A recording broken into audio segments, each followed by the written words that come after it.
Hey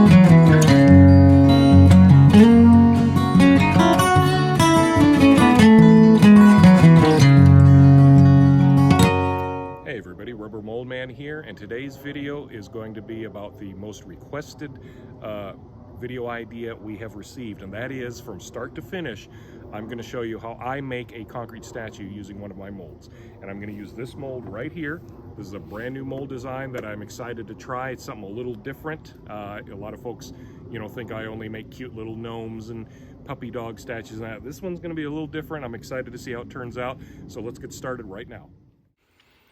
The first step, of course, is applying the mold release to the interior of the rubber mold. Now, the way I do this is by turning the rubber inside out if possible, and I have my mold release in a spray bottle, so I can easily apply the mold release over the entire surface of the inside of the rubber mold. You don't have to do it on the outside, just the inside. Now, the next step isn't necessary, but I like to do it. I just rinse off any excess mold release using water. Now, at this point, just put the mold together. And as far as putting it together, I like to use bolts and nuts for the hardware to hold a mold together. Some people use C-clamps. It's really up to you. You can even use a combination. And then once it's together, I let it sit upright so it can drain out any excess water or mold release. Now for this video, I'm going to be doing a sample pour using just a small bucket, just to show that anybody can do this on a small scale in your garage, your backyard. And I'm using a bag of pre-mixed concrete mix. So it's ready to go. The one thing that I didn't get on this video is I did add a cup of pure Portland cement to this mix as well, because I've noticed those pre-mixed bags often are a little light in the Portland cement. So I like to add just a little bit of extra, and it seems to make a bit of a difference when it comes to casting statuary. At this point, I just use a cheap drill and a mixing blade, and I blend the concrete mix and the water, and I always suggest adding less water than you'll probably need. It's better to have it too thick at first, and then you can add water as needed to get the proper consistency, which you'll see is exactly what I did here.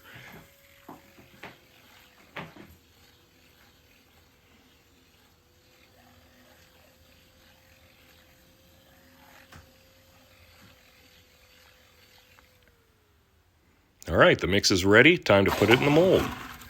And this part's very simple. Just add a little bit of the cement mixture at a time. I usually will fill a mold about halfway at first, then I'll give it a little shimmy back and forth to help release any air that might be caught.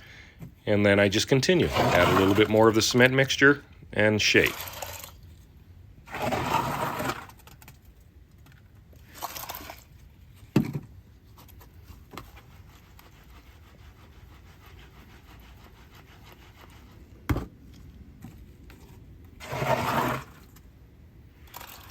At the end, I put a little extra cement on the top just to make sure if there's any sinking of the cement as it's settling over the next half hour to an hour, that I have enough cement so that I can strike it off flat. And again, the timing can change depending on weather and temperature, but after about 30 to 60 minutes, you should be able to come back and actually strike off the statue inside. And what I mean by that is flattening the cement there so that when your statue comes out, it's got a nice flat bottom. You can use a big expensive trowel if you like, but honestly, these simple plastic little trowels like this that you find in stores will work just fine for almost all of it. So not a lot of cost needed to get into this as a hobby or a business at all. Okay, well now it's been plenty of time so that the concrete has cured. The statue is ready to take out of the mold. Now, of course, that time frame can change depending on the weather. If it's a little chilly, you might need to leave the statue in the mold a couple days. If it's extra warm, you could probably take it out even less than 24 hours. The main thing is check the statue in the mold, and if it seems very firm, and you can use your finger, and if none of the cement seems to be tearing up, scraping or that with your fingers, it's probably good to take out. So we're going to go ahead and take this statue out of the mold now and see how it worked.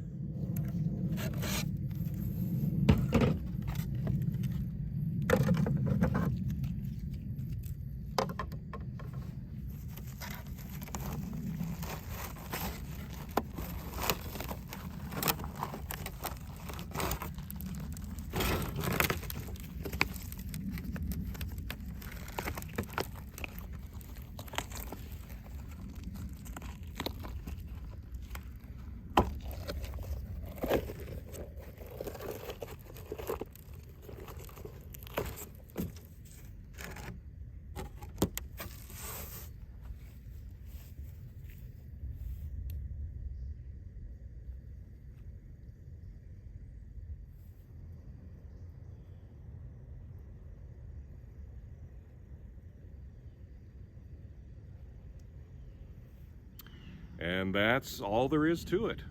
You saw from beginning to end how I made this statue, and it really is that simple for all the statues I make. At this point, all I have to do is fill in a couple of the air holes that are here, and I have a video I just did recently about that. It's very simple, and then I'm going to let it dry for a couple of days so it's ready to paint. And I'll probably do a video showing me how I paint this fella as well. It's a brand new item. Kind of excited to see how it looks when it's all painted up and ready to go.